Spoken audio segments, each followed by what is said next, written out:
Kami sekeluarga membaca dari 2 Timotius pasal 4. Nah, saya ingin kesempatan ini membagikan satu ayat saja di dalam ayat 5. 2 Timotius 4 ayat 5. Tetapi kuasailah dirimu dalam segala hal, sabarlah menderita, lakukanlah pekerjaan pemberita Injil, dan tunaikanlah tugas pelayananmu. Jadi, waktu Paulus mengirim surat ini kepada Timotius, sebenarnya ini transisi. Karena Paulus sendiri sedang mau mengakhiri hidupnya, dan dia memberi tugas kepada Timotius. Dan di dalam pasal 4 ini seperti satu perintah, apa yang harus Timotius lakukan, sehingga semua itu bisa dilakukan. Ada 4 hal yang dikatakan oleh Paulus kepada Timotius dari ayat 5 ini. Yang pertama, kuasailah diri. Kuasailah dirimu. Nah, kenapa Paulus harus menguasai diri? Kenapa Timotius harus menguasai diri? Karena di dalam ayat 3 dan ayat 4, Paulus mengatakan nanti pada satu saat orang-orang akan memalingkan telinga dari kebenaran. Nah, sebenarnya kalau hal itu terjadi, Timotius harus menguasai diri, tidak panik, sehingga dia bisa tahu apa yang dia lakukan. Nah, dia harus menguasai diri. Itu juga yang Paulus katakan kepada Timotius dalam 2 Timotius 2 ayat 2. Seorang prajurit tidak memusingkan diri dengan hal-hal kehidupan. Nah, saya bertanya, mengapa harus menguasai diri? Karena kalau saya menguasai diri, saya bisa fokus kepada apa yang harus saya lakukan. Nah, hal yang pertama, belajar dari apa yang dikatakan Paulus, di masa pandemi ini, ketika kita mengalami wabah itu, banyak orang menjadi panik dan seperti tidak menguasai diri.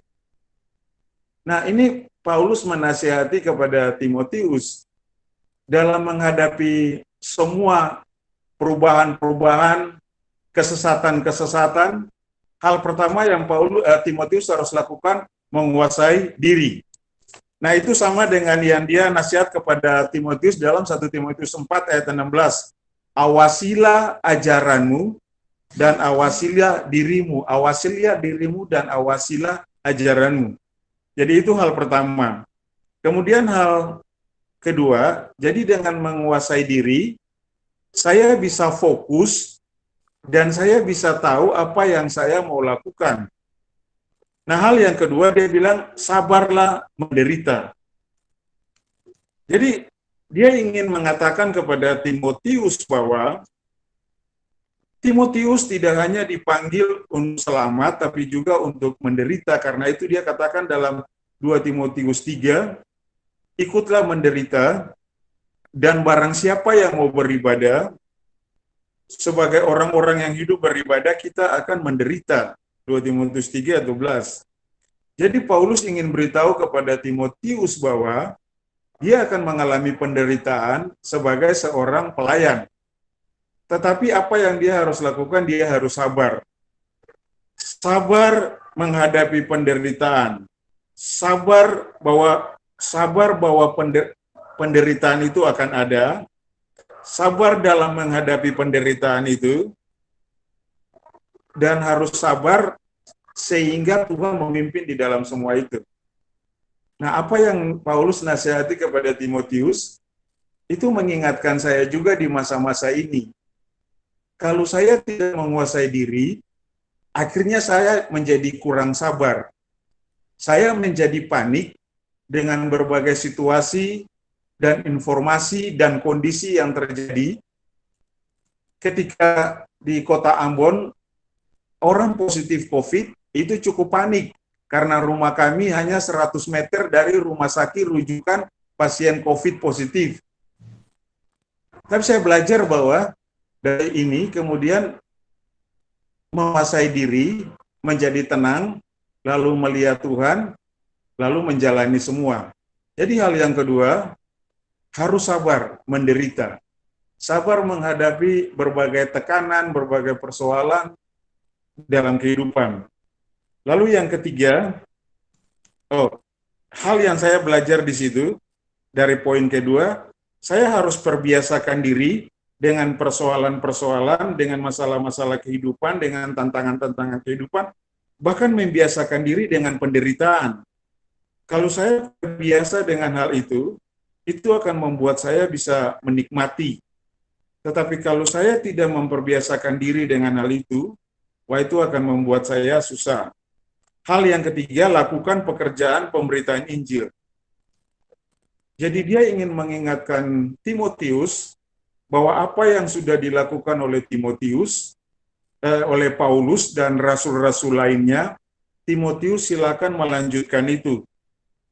Timotius harus menjaga jemaat yang sudah dibentuk oleh Paulus dan orang lain, tetapi sambil itu dia juga harus terus memberitakan Injil.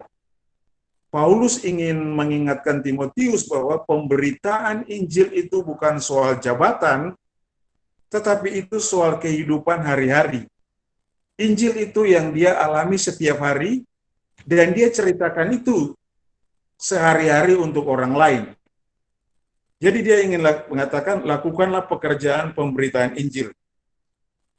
Terus, saya merenungkan ketika wabah COVID masuk di Indonesia, banyak orang, begitu juga dengan anak-anak Tuhan, sibuk menyampaikan hal-hal tentang COVID, baik itu yang datanya sungguh-sungguh benar, maupun hoaks.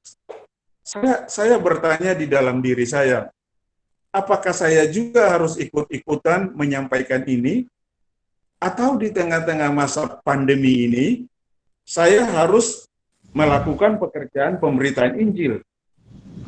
Bukan karena jabatan saya sebagai seorang staf, tapi memang saya harus menyadari bahwa panggilan kita adalah memberitakan Injil.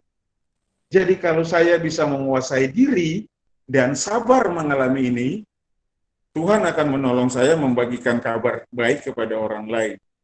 Lalu yang terakhir, tunaikanlah tugas pelayanan. Dengan kata lain, Paulus ingin katakan kepada Timotius, jangan memulai, tetapi harus melakukan sampai selesai. Selesaikan tugas pelayanan, karena selanjutnya Paulus mengatakan, aku telah mengakhiri perlombaan. Jadi teman-teman peserta pengembangan ini, 4 hal ini saya ingin sharing kepada kita, karena sama seperti Paulus, dia akan mengakhiri pertandingan dan dia menyerahkan itu kepada Timotius sebagai generasi baru yang akan melanjutkan kepemimpinan pemberitaan Injil.